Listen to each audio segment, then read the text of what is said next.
Danas kada odemo u Veneciju i kada pogledamo šta sve ima u Veneciji, treba da se zapitamo kako li je izgledala Venecija pre i kako bi izgledala da nije došlo do pljačkanja samoga Carigrada. Oni čuveni bronzani konji su sa hipodroma skinuti, oni čuveni tetrarsi takođe su donešeni iz Carigrada, tako da ova lepota koju danas Venecija ima svakako je samo odraz nekadašnje lepote grada na Bosforu.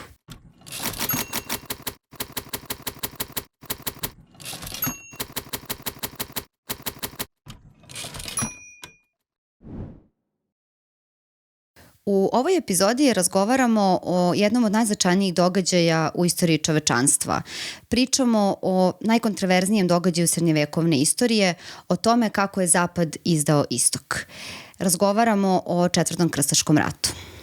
Interesantno je to da mi kad govorimo o padu Carigrada uglavnom mislimo na onaj iz 1453. godine kada su Turci Osmanlije pokorili najznačajniji hrišćanski grad, hrišćanske vaseljene.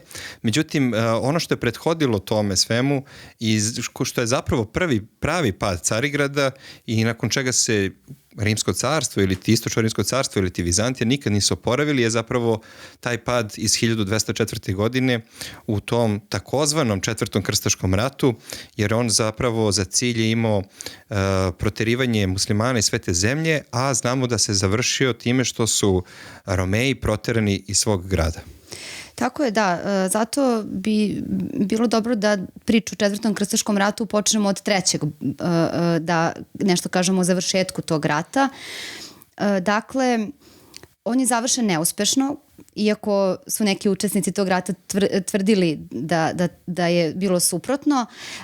Jerusalim nije osvojen, on je ostao muslimanski grad. Richard je uspeo da sa Saladinom izdejstvuje da hrišćani mogu da posećuju Jerusalim pod uslovom da ne nose oružje, ali u suštini on je ostao muslimanski grad. Nemačka vojska je posle uspešnih borbi na čelu sa Friedrichom Barbarosom, ali nakon njegove iznenadne pogibije taj pokret se raspao, deo vojske se pridružio francuskim vojnicima, krstašima pod komandom njihovog kralja Filipa Avgusta, tako da u suštini, koji je vrlo brzo posle nekoliko bitaka napustio sam pohod. Tako da u suštini je Jerusalim ostao dakle muslimanski i sada se javlja ponovo želja i namera da se pokrene novi pohod kako bi Jerusalim konačno bio ponovo hrišćanski. Iako je ono što se desilo u Trećem krstaškom ratu zaista ukazivalo na to da hrišćani nemaju snage da taj grad i oslobode, a i da ga zadrže ukoliko ga osvoje i prosto nisu imali potencijala, nisu imali dovoljno vojske, svega.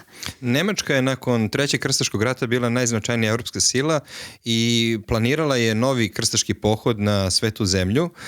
Naravno, on bi išao preko Balkana, išao bi preko Carigrada i postojala je bojazan da bi nemački uticaj na istoku mogao da se proširi i da eventualno u tom pohodu i sam Carigrad ili padne pod nemačku vlast ili da bude u nekoj vrsti vazalnog odnosa u odnosu na nemačko carstvo, što papama nije odgovaralo, jer bi time uloga pape na zapadu postala zaista smanjena i ugled carstva i samoga cara postao veći i pape su zapravo zaslužne što je taj nemački plan ponovnog polaska na istok osujećen i tako da je Vizantija ili ti Istočno Rimsko carstvo, carstvo Romeja, u tom trenutku svoj spas dugovalo upravo rimskim papama koji su osujetili taj pokušaj nemačke ekspanzije na istok. Međutim, to je bio događaj koji je samo odložen do daljnjeg. Stupanjem Nemačke u neku vrstu građanskog rata za nasleđe Nemačkog carstva, Nemačka ispada iz igre najmoćnije države Evrope i ulogu pokretanja novog krstaškog rata polako, ali sigurno i nedvosmisleno preuzimaju Francuzi.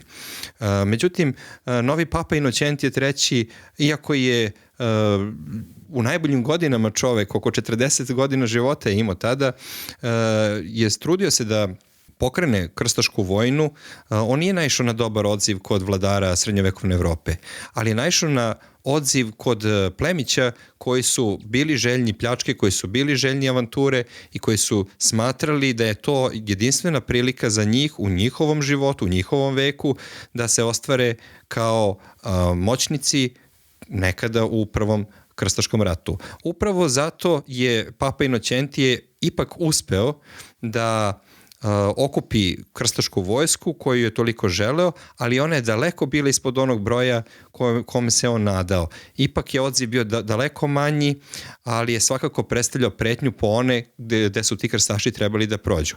A trebali su da prođu upravo Balkanskim poluostrvom, trebali su da se sakupe u Carigradu i da iz Carigrada pređu na Malazijsko kopno. Međutim, da bi došli uopšte do Balkana, oni su se obratili italijanskim gradovima, državama, pre svega Veneciji, koja je tu trebala da bude posrednik u prebacivanju vojske. U samim tim pregovorima došlo se ipak do ideje da je bolje napasti plodan Egipat i kao najveću žitnicu tadašnjeg sveta i na taj način osujetiti islamske države, pre svega one na Bliskom istoku, da pruže otpor krstašima tako što bi im se najbogatija njihova provincija oduzela. Ono što su Venecijanci uradili ili ti Mlečani, oni su to prihvatili, preuzeli su krst na sebe. Po prvi put mletačka država ulazi u tu krstašku epopeju, ali su to prihvatili da urade naravno uz novčanu nadoknadu. Tražena je ogromna suma novca, traženo 85.000 maraka u srebru. Krstaši taj novac nisu imali i onda je počelo da se pregovara oko toga kako krstaši to da plate. Venecijanci lukavi, trgovci prevejani kakvi jesu, naivne krstaše su naterali da se, prvo su ih izolovali na jedno ostrvo, naterali su ih da im obećaju da će do određenog datuma isplatiti sav novac, jer su znali da oni to ne mogu da urade, a onda kada je taj datum zaista prošao, onda su prestali da krstašima, krstaškoj vojsci dostavljaju namirnice i hranu i da ih ucenjuju. Ucena je bila sledeće vrste. Trebalo je da Mlečani prevezu krstaše, ali da krstaši za račun Mlečana osvoje one gradove koji Mlečani kažu da su namerni da osvoje. Jedan od takvih gradova koji je trebao da padne u mletačke ruke bio je Zadar, koji je nekada priznao mletačku vlast, ali se od nje odmetnuo i priznao vlast ugarskog kralja. To krstašima nije izgledalo kao nešto što je uputno raditi, naročito nakon toga što je i sama papska stolica odreagovala da ne trebaju hrišćani da vode rat protiv hrišćana, da je Zadar hrišćanski grad i naročito grad koji priznaje zapadnu crkvu. Međutim, Mlečani su bili uporni u tome da oni neće prevoziti krstaše ukoliko se ovi ne povinuju njihovoj volji. I upravo zato dolazi do jedne najsramnijih epizoda u istoriji krstaških ratova kada hrišćani napadaju jedan hrišćanski grad koji je na svoje bedeme izneo krstove, izneo zastave sa hrišćanskim obeležima, da pokažu onima koji ih napadaju da su oni braća u Hristu. Međutim, to krstaše nije sprečilo, iako je među njima bilo kolebanja, iako je među njima bilo oni krstaša koji nisu rado i dobronamerno gledali na blagonaklono gledali na postupke svoje sabraće, ali su ipak učestvovali u tom napadu na grad koji je bio od samoga starta osuđen na propast, jer nije mogao da se zaista odupre jednoj takvoj sili i floti kakva je imala venecijanska država. Ono što je interesantno jeste da je nakon osvajanja Zadra nastupio pokolj i nastupilo pljačkanje kao da je to grad pun nevernika, a ne braće u Hristu.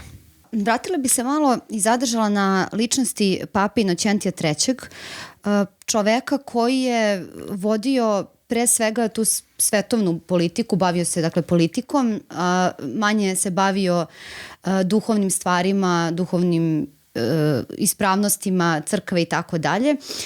On je uspeo da porazi 3 vladara zapadne Evrope. On je ovo što si ti spomenuo i učestvovao u toj borbi u vezi sa nasleđem Svetog Rimskog carstva nakon smrti Henrika VI. Podržavao je neki od pretendenata, tako da je takođe u Engleskoj podržavao jedno vreme Jovana Bezemlje, posle bio u sukobu sa njim, bio u sukobu sa Filipom Augustom i svih tih okršaja je on izlazio kao pobednik i zapravo nametnuo Evropi svoju vlast.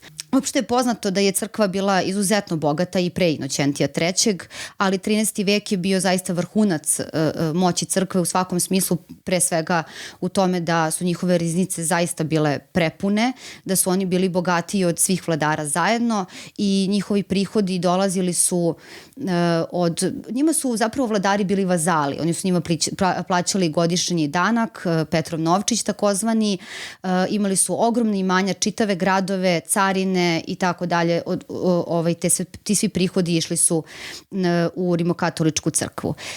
Papa je želeo da pokrene novi pohod i saznao je za neke propovednike koje je on angažovao zapravo da idu po Francuskoj, po Nemačkoj, da propovedaju novi krstaški rat. Jedan od tih propovednika zove se Fulko Neja, koji je bio poznat kao dobar propovednik, a uloga propovednika u srednjem veku je jako važna.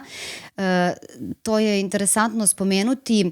Dolazak propovednika u neko mesto je veliki događaj, jer ljudi čuju živu reč, čuju neke novosti, čuju svašta nešto tog propovednika i ljudi su ostavljali svoje poslove ukoliko su mogli, zatvarali zanatske radnje da bi došli da čuju reč propovednika. Morali su da se prave drvene ograde da bi se oni zaštitili, oni njihova pratnja od te navale ljudi da ljube njihove ruke ili haljine, da im se obrate i zapravo bili su kao neke zvezde i njihova reč je zaista bila moćna i pokretala je mnoge ljude da ostavljaju svoje porodice i da krenu zajedno sa njima. Takav je bio i Fulko Neja, čovek koji je propovedao novi krstaški rat. Papa je poslao i svog kardinala. Kardinali su ljudi koji se nalaze odmah ispod pape, takođe da propovedaju novi rat. Međutim, ovo što si ti rekao, vladari Evrope se nisu preterano za to zainteresovali, oni su se bavili nekim svojim problemima i sređivanjem situacije u svojim državama, ali su se na to odazvali baroni i tu je važan, da dodam, jedan turnir u Šampanji iz 1199. godine gde su se okupili ti francuski baroni i jedan za drugim uzimali krst i proglašavali da kreću u krstaški pohod. Za mnogi od njih je odlazak u krstaški rat već bilo pitanje nekog porodičnog nasleđa, zato što su oni imali svoje očeve ili njihove dede su bili učesnici prethodnih krstaških ratova, neki od njih su bili unuci Luja VII i Leonore, muška deca njihove, ženske dece. Tako da je bilo i toga na kraju Bonifacija od Monferata, jedan od značajnijih učesnika Četvrtog krstaškog pohoda, takođe je imao iza sebe tu istoriju, porodičnu istoriju učestvovanja u ovim ratovima. Međutim, ono što je se vrlo brzo pokazalo jeste upravo to da oni nisu imali neku značajnu figuru koja će ih voditi, kao što je to recimo bio Friedrich ili Richard u Trećem krstaškom ratu.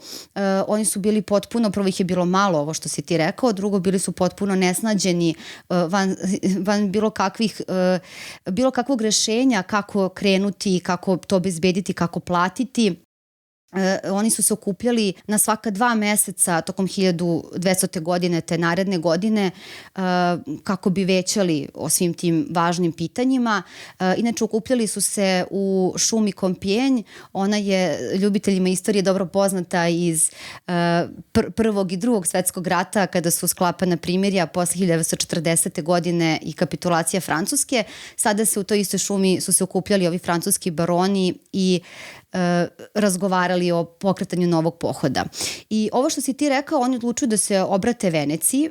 Venecija je verovatno bila izbor koji je papa nametnuo i bila je logičan izbor, iako su i Đenova i Piza u to vreme bile izuzetno moćne, imale dobru mornaricu. Venecija svakako bila neprikosnovena, oni su imali ogromno brodogradilište, oko 15.000 ljudi koji su bili koji su radili na izgradnji brodova, tako da za svega nekoliko dana su mogli da naprave novi opremljen brod.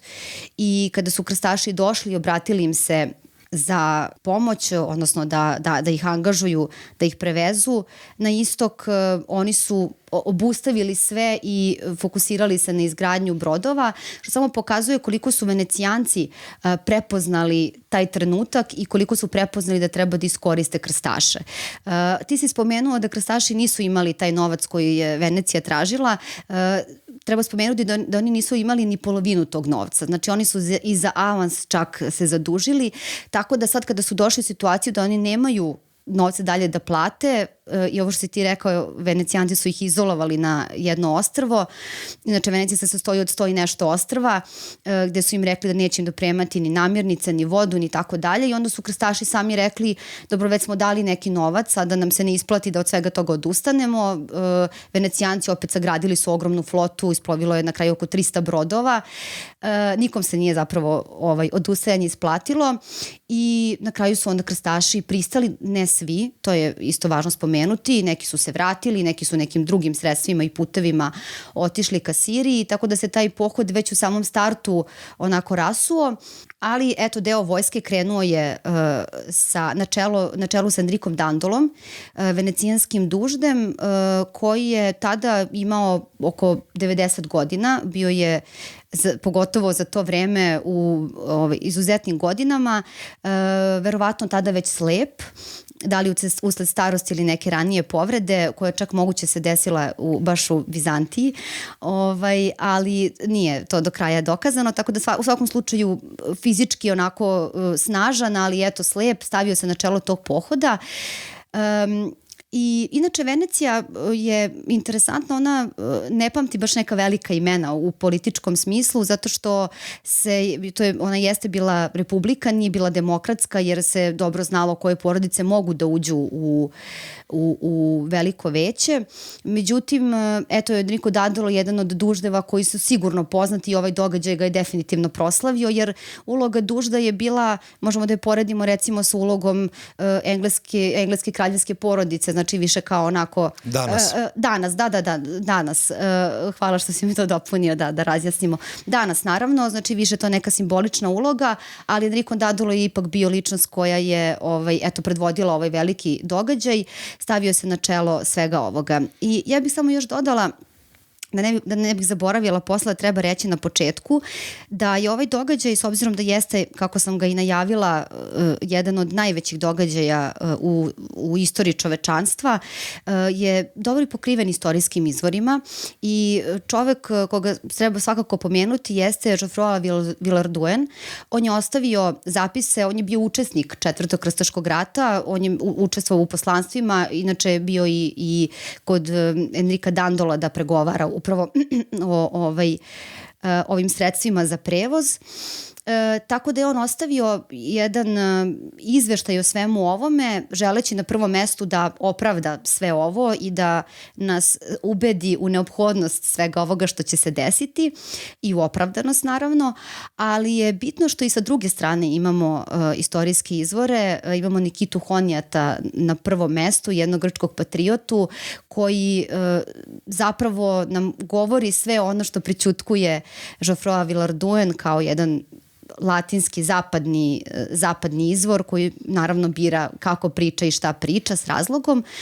On se divio Enriku Dandolu, tako da i vrlo ističe tu njegovu ulogu u celom pohodu. Da, možda i priča o njegovom oslepljenju u Carigradu tokom jedne od antilatinskih pobuna bila je izmišljena u tu svrhu da probudi kod krstaša dodatno nerazumevanje i dodatnu mržnju, možemo slobodno reći, prema Grcima u Carigradu. Ono što je interesantno jeste da je Enrico Dandolo zaista jedna fascinantna ličnost, da on zaista i jeste živo jedno vreme u Konstantinopolju i da je zaista iz njega izbegao u toku jedne od antilatinskih protesta. Međutim, interesantno je i to da Venecija u početku nije razmišljala baš o samom Carigradu. Ona je u početku razmišljala o gradovima na Jadranskoj obali, tačnije u Dalmaciji. I da možda dobije neke povlastice kakve je imala u samoj Vizantiji. Naime, Venecija već generacijama imala trgovačke povlastice u Romejskom carstvu i ona je to obilato koristila. Naravno, Romejsko carstvo je pokušavalo da je te povlastice oduzme, tada je dolazilo do tih antilatinskih nemira u samom gradu, ali Venecija uz pomoć svoje diplomatije, ali i vojske, mornarice, uspevala uvek iznova da natera Vizantiju da ponovo poštuje već date povlastice Mletačkoj republici. Ono što je interesantno jeste da ovoga puta odnosi su bili loši u tom trenutku i ovoga puta Venecija nije htela da tek tako pristane samo na potvrđivanje starih povlastica. Mislim da su ovoga puta bili gladni i da su hteli veći kolač da dobiju za sebe. A krstaši su videli samo kao instrument toga. Krstaši nisu imali tu nameru da osvoje Carigrad. Međutim, priče o prebogatom gradu na Bosforu, još od prvog krstaškog rata su kolale zapadnom Evropom i vrlo su upućeni bili u to krstaši da je to grad bogatiji i lepši od samoga Jerusalima koji su toliko želeli da vidi i oslobode.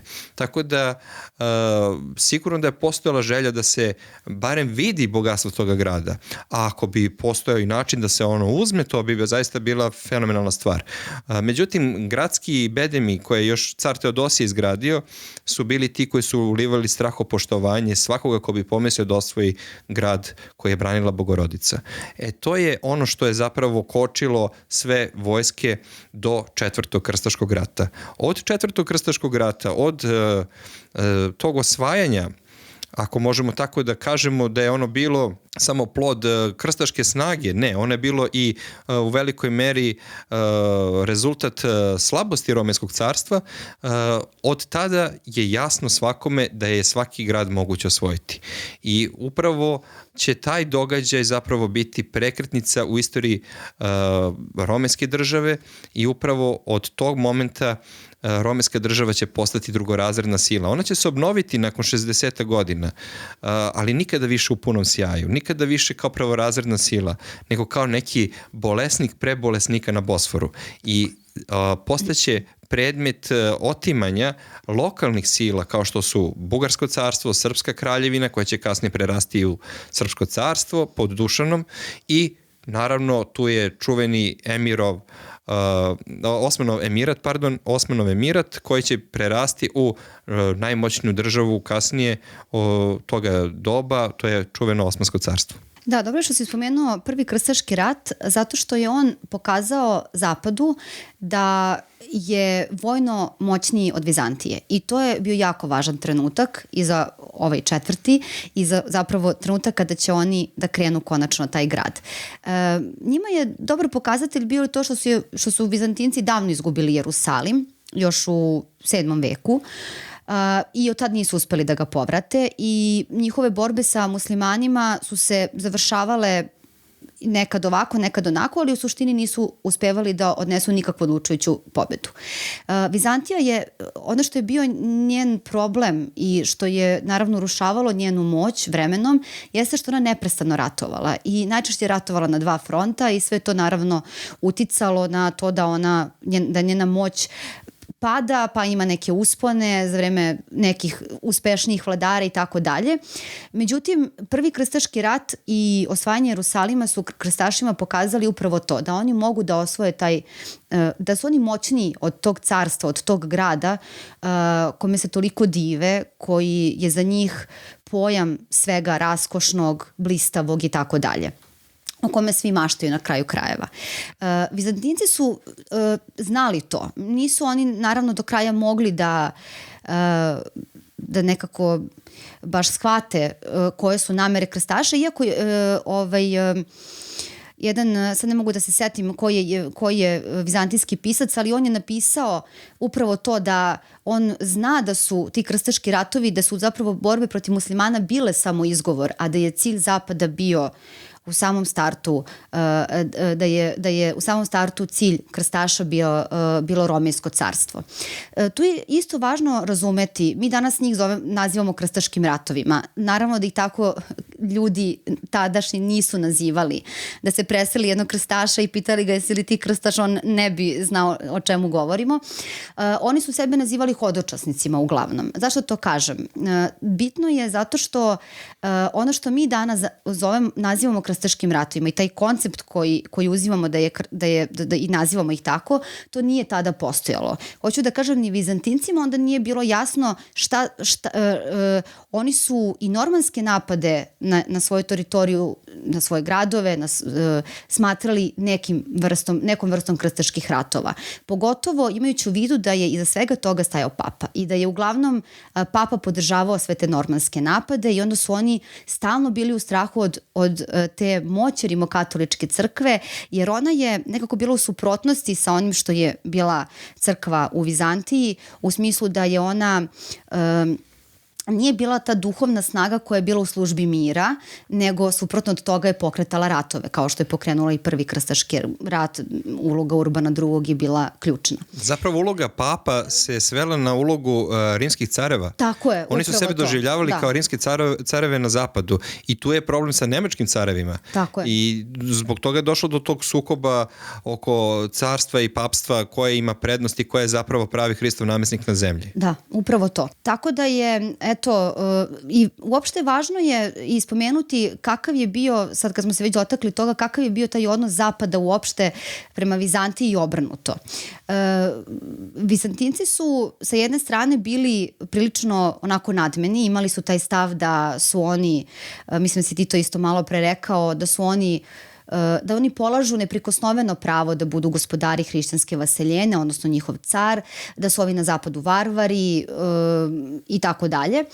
Sa druge strane, na zapadu oni su smatrali da su Vizantinci beli agareni, kako su ih nazivali, to je naziv za Turke, i drugim pogrdnim imenima. Dakle, vladalo je to neprijateljstvo, nekada ono išlo bukvalno do neke mržnje, nekada je bilo prikrivenije. Svakako su krstaški ratovi to pogoršavali, jer su zapravo zapad je bio nepozvan gost koji se sve češće pojavljivao i na kraju je osvojio njihov grad i njihovu državu.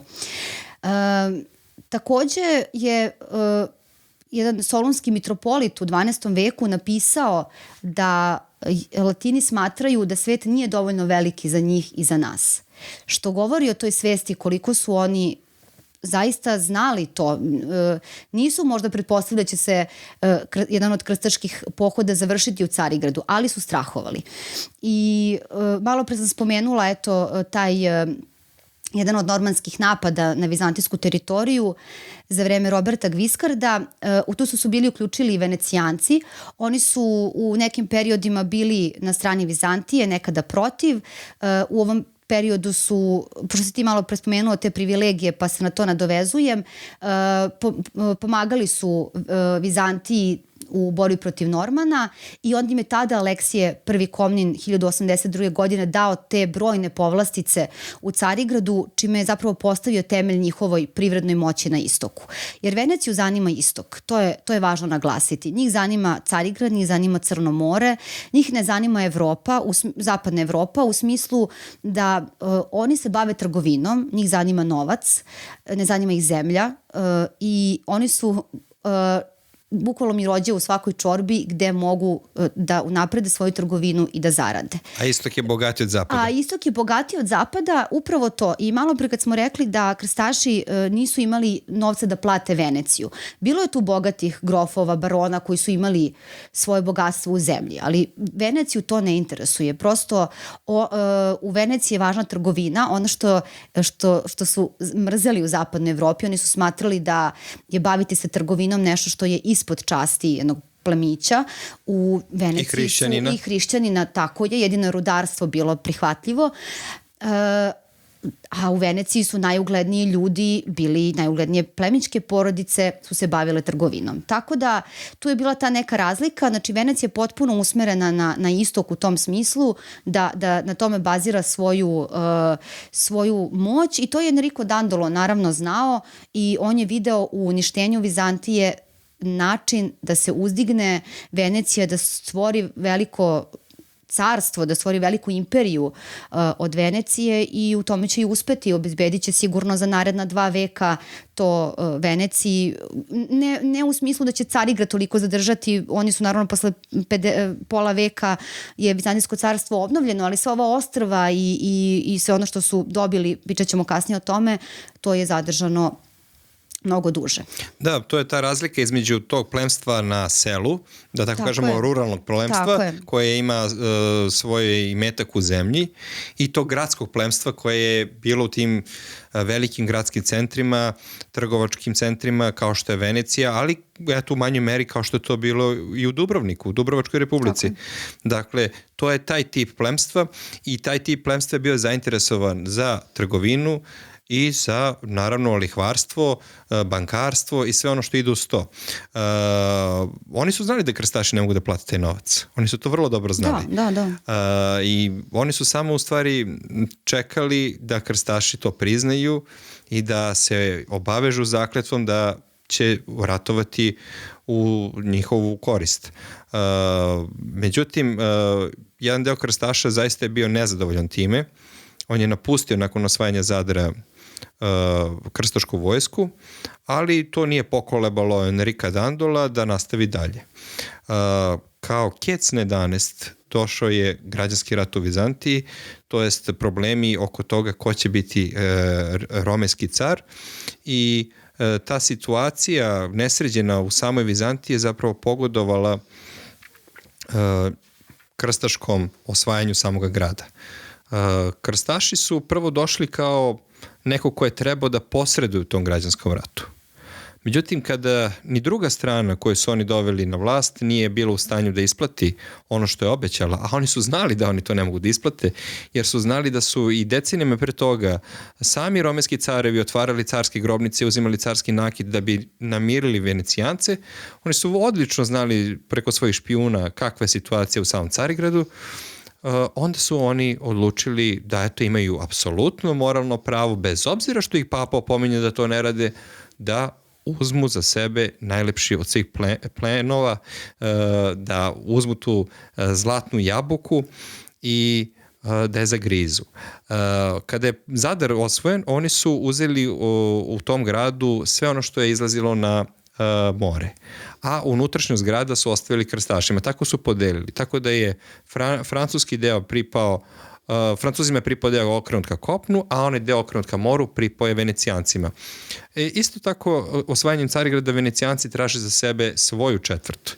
Oni traže najbolje ono što njima odgovara i naravno ostali su prinuđeni da to prihvate. Nestankom Vizantije, nestankom Romejskog carstva, stvara se jedan politički vakum na tom području, ali se stvaraju i nove države. Stvara se pre svega to Latinsko carstvo i stvara se interesantna jedna država koju ne znam da li su mnogi čuli da je postojala, to je Solunsko kraljevstvo. Stvaraju se i mnoge grofovije i kneževine na prostoru nekadašnjeg Rimskog ili ti Vizantijskog carstva, ali je to bio i signal za lokalne balkanske narode koji su vekovima trpeli od romejske države da ustanu i da obnove svoje državnosti i da jednostavno prosperiraju od te nesreće koja je zadesila Romeje. Jedno od tih naroda je i srpski narod. Tako je, da, vratit ćemo se posle na to obavezno. Htela sam da dodam, kada je u pitanju osvajanje Zadra i uopšte tom odnosu između krstaša i Venecije, da je između njih dolazilo često do sukoba. Jedan od njih se desio upravo u Zadru, pošto su oni morali tu da prezime. Zadar je osvojen u novembru 1202. godine, onda je usledila zima, Enrico Dandolo je naredio da se ostane tu nekoliko meseci i nekoliko puta je dolazilo do sukoba, a u jednom od njih je bilo dosta i povređenih i ubijenih. usvojenih, tako da nisu sjajni bili odnosi. Ovaj malo prepomenuti izvor Geoffroy Villarduen piše o tome kako se mnogo šta urotilo protiv tog pohoda, ali činjenica da je sve to prevaziđeno nekako zapravo govori da Gospod aminuje sve to i da Gospod odobrava i da podržava ceo taj pohod i ceo taj poduhvat. Interesantno je to kada oni kreću sad ka Carigradu, kako izgleda taj njihov prilaz. Malo pre si spomenuo i ti i ja smo zapravo spomenuli to divljenje koje su oni pretpostavljali da kako izgleda. Naravno, većina njih nikada nije videla taj grad. Oni mu naravno prilaze sa mora. Predlog Enrika Dantola je bio da pristanu na Prinčevska ostrva, danas jedno poznato izletište, i da tu, pošto su znali da mogu da nabave hranu i sve što im je potrebno, oni su inače imali posle prilikom opsade Carigrada velikih problema sa snadbevanjem i sa hranom. On je to predložio, međutim, kaže, oni kada su ugledali već sam grad, da, kako kaže Geoffroy Villarduen, i čvršći, najsnažniji čovek, najsmeliji bi zadrhtao pred tom lepotom.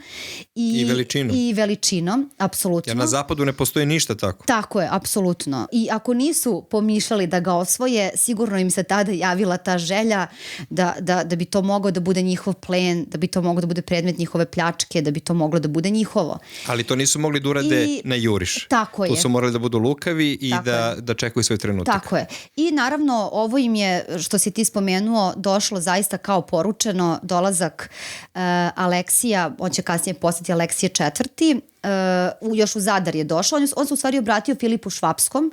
Filip Švapski je sin Fridriha Barbarose, a inače je bio oženjen Isakovom ćerkom vizantijskog cara koji je zbačen, i tako da je on sad podržao Aleksija, kažem, budućeg Aleksija IV, i Venecijanci su prepoznali to kao sjajno, da oni sada sa sobom vode legitimnog vladara, odnosno zastupaju legitimnu tu neku stranu, i da to potpuno opravdava sve to. I kada su došli pred sam grad, kada im se obratio Aleksije III koji je zbacio Isaka i njegovog sina, on ih je pitao šta žele na njegovoj zemlji, da li im treba hrane, da nastave dalje kuda su krenuli, misleći da su krenuli ka Jerusalimu.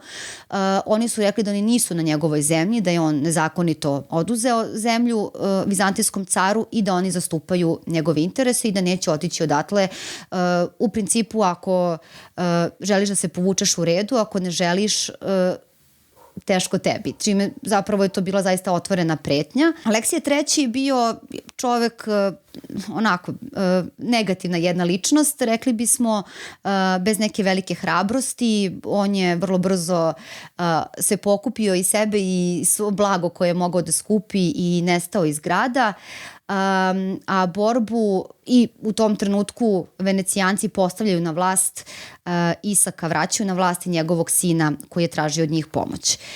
Međutim, isto ovo što si ti spomenuo, znali su vrlo dobro krstaši i Venecijanci da on to ne može da vrati, jer to što je Aleksije obećao, neko je zapisao da je to bio čitav okean zlata i srebra. Obećao je prvo, znači, ogromnu količinu srebra, drugo, obećao je pomoć za slanje, ne znam koliko vitezova, da se bore sa njima, da će da opskrbi hranom i svim potrepštinama krstaše koji nastavljaju put ka Jerusalimu i tako dalje. Jedna potpuno nerealna situacija, i malo po malo, naravno, i Aleksije i Isak su počeli da izbegavaju plaćanje svega toga, do trenutka kada su otvoreno rekli da oni za to nemaju novac i da ne nameravaju to da plate. Tako da je onda to Venecija shvatila kao znak, i krstaši su shvatili to kao znak da taj grad treba da osvoje i da uzmu ono što im pripada. U međuvremenu se dešava to da se pojavljuje novi car, čovek koji će biti sad na vlasti kao Aleksije V, i moj je nadimak Murzufl, time ćemo ga razlikovati od svih ovih, malo se mešaju ta imena. Inače, to u prevodu znači nešto kao raščupane obrve ili guste obrve, tako nekako, verovatno imao tako neki izgled, i on je vladao kratko, svega 70 dana, jer su krstaši ušli u grad i osvojili Romejsko carstvo. Da, u tom trenutku Romensko carstvo prestaje da postoji, stvara se, kao što sam vam rekao, već Latinsko carstvo, ali ostaci Romenske države nastavljaju da postoje sve do ponovnog osvajanja Konstantinopolja. Najznačajnija među njima je svakako Nikejska država ili ti Nikejsko carstvo sa sedištem u Nikeji, ali nemojmo zaboraviti ni Trapezunsko carstvo, velikih Komnina, koje nastaje na istoku. Potomci Andronika prvog Komnina. Tako je. I naravno Epirsku despotovinu koja će igrati veoma značajnu ulogu na Balkanu, naročito za istoriju srpskog naroda. Pokazat će se da je ekonomski najvitalnija bila Nikejska država i da će to Nikejsko carstvo ili Nikejska država pod dinastijom Paleologa, koja će zapravo uzurpirati vlast od dinastije Laskarisa, uspjeti da obnovi rimsku državu, ali ne u onom sjaju i ne u onoj meri u kojoj je to možda i bilo planirano. Svakako da je sukob sa Latinima oduzeo dosta vremena Grcima, mogu slobodno kažem Grcima, naslednicima rimske države, ali isto tako i međusobni sukobi. Nisu Epirska despotovina i Nikejsko carstvo sarađivali, oni su bili takmaci u tom nasleđu za Romejsku državu. Tu je naravno i Bugarska, tu je naravno i Srbija i sa svim ovim latinskim državicama to je jedan zaista skoro pa nerešiv problem bio kako će se to ponovo sve objediniti pod jednim hrišćanskim stegom. Nikada se to više nije desilo, Romejsko carstvo nikada više nije postalo prvorazredna sila, nikada više nije ujedinilo one oblasti koje je držalo pod svojom vlašću, ali će nakon ponovnog osvajanja Carigrada taj period rimske države ili ti Vizantije pod dinastijom Paleologa biti ta posljednja etapa u razvitku rimske države sve do njene propasti 1453. godine. Da, ja bih još samo da dodam za Laskarise porodicu, plemićka porodica koja se istakla u odbrani Carigrada. Inače, odbrana Carigrada je bila prilično slaba. Iako Geoffroy Villehardouin tvrdi suprotno, on govori da je mnogo bilo ti koji su branili grad i da krstaši nisu imali minut predaha, da nisu imali vremena ni da spavaju, ni da jedu, koliko su stalno bili ti... To je propaganda. To je propaganda, da. Koliko su stalno bili ti izleti iz grada grčke vojske. Inače, oni su imali u svojoj vojsci najamnike koji su bili engleskog ili danskog porekla, ali sve je to bilo jako slabo, odbrana je bila vrlo, vrlo loša i vrlo mala. Teodor Laskaris je bio jedan od ljudi koji su zaista hrabro borili u toj odbrani Carigrada i kasnije će to biti osnivač i tog Nikejskog carstva, koje će biti, kao što si ti rekao, takmac epirskom vojvodstvu, kasnije opet carstvu na Balkanskom poluostrvu. I ne bih voljela samo da pređemo preko toga, važno je reći kako je izgledao sam ulazak krstaša i ti zločini koje su oni počinili tamo, jer opet ovi zapadni izvori to prećutkuju, ne koriste određene termine, niti osvajanje, niti pljačke, ubijanja, silovanja i tako dalje, čega je svega bilo, ali zato imamo Nikitu Honjata koji to sve opisuje i tu je čuvena njegova rečenica da su Saraceni milosrdni u odnosu na ove ljude koji nose na svojim ramenima krst. Usledilo su nekoliko dana strašna pljačkanja. Naravno, bilo je i šta da se pljačka.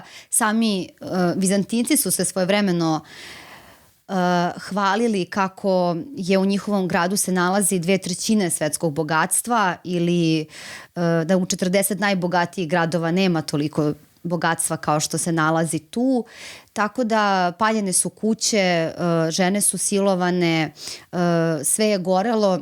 Isto neko je zapisao da je gorelo kao u 40 gradova, toliko kuće i svega i tako dalje. To su verovatno i neka preterivanja, ali da steknem utisak verovatno i kako su to tadašnji ljudi doživeli. Ali to kako su pojedini uspeli da izbjegnu iz grada govori i o tome da je krstaška vojska zaista za osvajanje tog grada bila mala. I zato su i Laskarisi uspeli da se evakuišu iz grada i dobar deo Grka je uspeo da pobegne. Tako je. Jer jednostavno krstaška vojska nije mogla toliki grad odjednom da drži u svojim rukama i to je omogućilo onima koji su imali novca i mogućnosti da se ukrcaju na lađe i da pobegnu. Tako je i to će posle pokazati činjenica da je Venecijancima bilo jako teško da održe vlast. I pokazat će se, trajala je to, kao što smo rekli, pola veka. Velika je udaljenost, to je isto jedan faktor koji je važan. Trebalo je sigurno 5-6 nedelja plovidbe između Venecije i Carigrada, tako da to sve otežavalo uspostavljanje kontrole. Tamo je postojalo jedno telo, veće, nisam sad sigurna kako se zove, na čelu sa rektorom koji je upravljao, na svake 2 godine se birao. Postoje naravno car, Venecijanac je postao i patrijarh, Toma Morozini. Međutim, sve je to bilo vrlo onako slabo kontrolisano i interesantno je i to spomenuti koliko je provincija, na primjer, bila slabo zainteresovana za odbranu Carigrada. A to je opet u vezi sa tom centralnom, odnosno vlašću careva. Malo pre smo spomenuli Andronika Komnina, poslednjeg Komnina, nakon toga su anđeli došli na vlast. Oni su pustili sve ono protiv čega se Andronik Komnin borio. Andronik Komnin je jedna jako interesantna ličnost, filmska gotovo, ili kao lik iz nekog romana, koji je bio jako surov i te njegove metode su zaista za neku drugu priču, ali je pokušao da slomi moć plemstva, zloupotrebe plemstva i tako dalje. Kada njega više nije bilo, njega je narod kasnije bukvalno razapeo na ulicama. Na vlast su došli anđeli, oni su dozvolili plemstvu da bi se održali na vlasti sve te zloupotrebe, prodaje položaja, uzimanje poreza više nego što treba. Naravno, sve su to provincije najviše trpele i onda kada je Carigrad bio ugrožen 1204. godine, to provinciju nije puno zanimalo. Pa da, propast svake države kreće sa korupcijom. Tako je. Tako da se oni nisu puno potresli oko toga, čak su gledali da iskoriste sve to i naravno nisu pružili apsolutno nikakvu ni pomoć. Okolni narodi su želeli da to iskoriste, ti si spomenuo Bugare, na Bugari će se ugledati i Srbi. Zapravo moć Bugara raste od 1204. godine, oni jesu bili mnogo veći neprijatelji, mnogo veća opasnost, mnogo su bili bitniji, tako da kažem, Romejskom carstvu nego Srbi do tada. Međutim, i Kalojan je u kontaktu sa Inoćentijem III, dobija krunu, proglašava patrijarha, sve to Inoćentije III podržava i na to se ugledaju u Srbiji, želeći da iskoriste to suparništvo između Nikeje i Epira. Jedni i drugi pretenduju na to da obnove Vizantijsko carstvo, da oni nose taj legitimitet i to će sjajno iskoristiti Stefan i Sava, uvažavaće i epirske i nikejske vladare, odlazit će i kod jednih i kod drugih, a takođe će imati i svoje veze na zapadu. Već ranije se Stefan prvovenčani razveo od svoje žene vizantijske princeze Evdokije, a umeđu vremenu se oženio unukom upravo Enrika Dandola Anom, tako da je bio u dobrim odnosima i sa Venecijom i sa Venecijom je pre toga bio i Stefan Nemanja. Oni su podržavali i posticali su ga da se buni protiv Vizantije. Kotor je osvojio uz njihovu pomoć i posle kada budu u sukobu Stefan i Vukan u tom njihovom ratu oko vlasti će Stefan oduzeti Vukanu Kotor i na čelo Kotora će biti jedan Venecijanac kao knez. Tako da obraćaju se zapad, obraćaju se papi, tada više papa neće biti Inoćentije III, ali se obraćaju novom papi da dobiju kraljevsku krunu. Sava šalje svog izaslanika i na zapadu se dobija kruna, na istoku se dobija autokefalnost crkve u činu arhijepiskopije, u rangu arhijepiskopije, tako da je to super iskorišćeno za srpski narod, a kažem, to je sve bilo po ugledu i na Bugare, oni su pre toga sve to uspeli. I tu bih se nadovezala još jako interesantno, nemački vizantolog Karl Krumbacher je sjajno primenio jednu grčku poslovicu: dok je svet goreo, moja žena je pravila uvojke, želeći da zapravo predstavi kako je bilo stanje u Vizantijskom carstvu pred njen konačni pad 1453. Ali to može se primeniti na ceo ovaj period posle 1204. godine. Dakle, carstvo je stalno tone, ali pojedini carevi pokušavaju da vrate taj sjaj, da se ponašaju kao da oni dalje imaju tu moć, da se tako predstavljaju, da se tako pojavljuju. Međutim, sve je to vodilo ka njenom konačnom padu. Na kraju, car koji je obnovio carstvo, Mihajlo VIII Paleolog, je bio objektivno jedan dobar državnik, shvatio je recimo značaj flote koju je trebalo da obnovi. Shvatili su to i raniji vladari, čak i Andronik II koji je ukinuo tu flotu zbog finansijskih sredstava koje ona iziskivala. On je želeo sve to da obnovi. Zaista možemo reći da je radio u interesu Vizantijskog carstva i da je bio dobar državnik, ali je to što je potpisao Uniju 1274. godine ostavilo trajnu mrlju na njegovu vlast i na njegovu ličnost.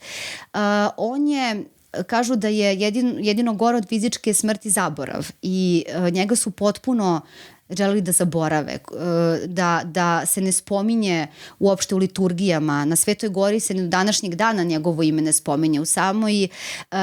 U samoj palati je došlo do sukoba. Stanovnici Carigrada su bili potpuno podeljeni, kao heroji su dočekani oni koji nisu pristali na tu uniju.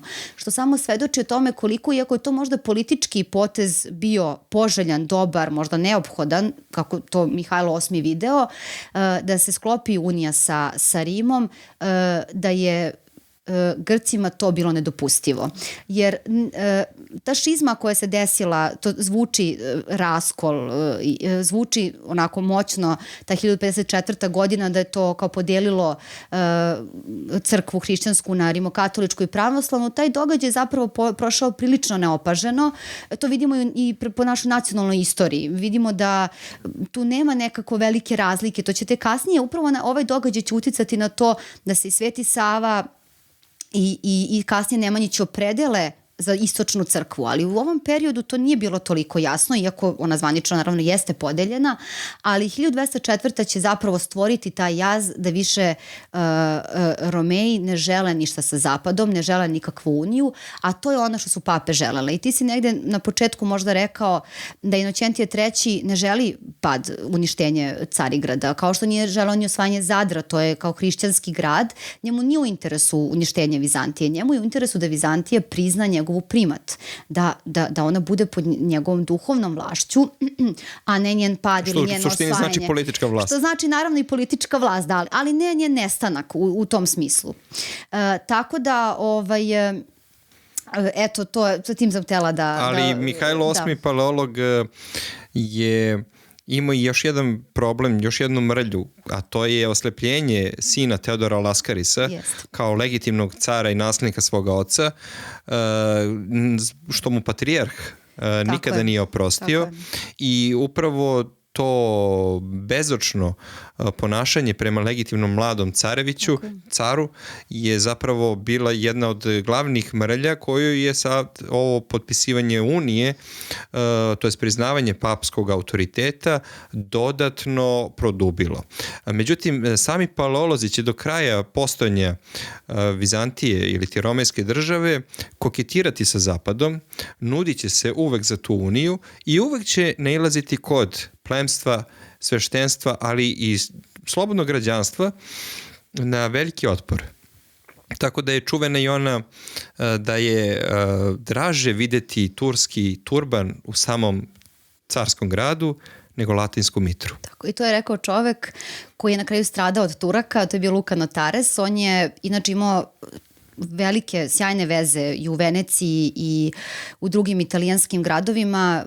Imao je zaista novčanih sredstava da pobegne iz grada. Deo njegove porodice je pobegao, on je ostao sa svojim sinom i zetom, čini mi se, i naredio je Turcima da prvo ubiju njih kako bi bio siguran da nisu se predali, odustali ili na neki način sačuvali svoj život nekim nemoralnim obećanjima ili tako dalje. Prešavši na islam. Da je. Naravno, posle njih onda je ubijen i on, čime je to, hoću da kažem da je čovek koji ipak stradao na kraju od turskog mača, ipak mu je to bilo draže nego da vidi Latine u svom gradu.